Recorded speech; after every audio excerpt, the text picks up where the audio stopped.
चालाल। एक छोटे हरे भरे गांव में एक लड़की रहती थी। उसका नाम रूपा था। गांव का नाम शालबनपुर था। गांव का नाम जितना सुंदर था, रूपा भी उतनी ही खूबसूरत थी। उसका रंग सांवला था, बाल कमर तक लंबे थे, नीचे उतर जाती, आंखें बड़ी गहरी, जैसे एक अनजान दुहक से भरी हों। रूप के रूप पर गांव के लगभग सभी युवक मोहित थे। बाजार में जाने पर सभी उसे पहले मछली देते। दूध वाले की मुस्कान हमेशा अधिक चौड़ी होती जब वह रूपा को देखता। लेकिन रूपा बिल्कुल अलग तरह की थी।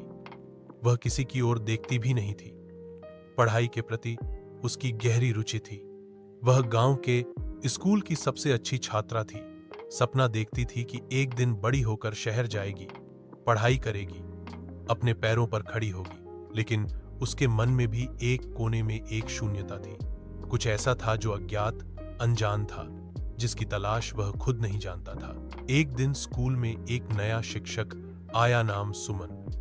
सुमन शहर से आया एक साधारण मध्यम वर्गीय लड़का था, जिसका आंखों में सच्चाई थी, होठों पर हमेशा तर्क की बात।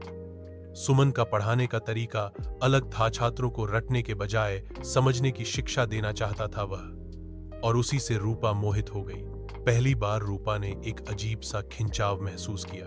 वह समझ गई, वह इस लड़के की ओर थोड़ा ज्यादा ही देखती है। उसके बोलने का ढंग, उसकी गंभीरता, उसकी आंखों की दृष्टि, सब कुछ जैसे एक नई भावना को जन्म दे रहा था रूपा के हृदय में। लेकिन समस्या कहीं और है। सुमन रूपा की ओर कोई अलग नजर से नहीं देखता था।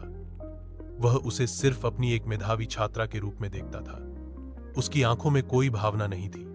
रूपा के मन में सवाल आया, जिसे उसने पहली बार प्यार किया है, वह क्यों उसकी ओर नहीं देख रहा है? क्यों? क्या वह बाकी लड़कों की तरह उसकी सुंदरता से मोहित नहीं हो रहा है? इस अजीब प्रेम की शुरुआत से ही रूपा के जीवन में एक नए अध्याय की शुरुआत होती है। एक तरफा प्यार, आत्म सम्मान, त्याग और एक अजीब कशमकश।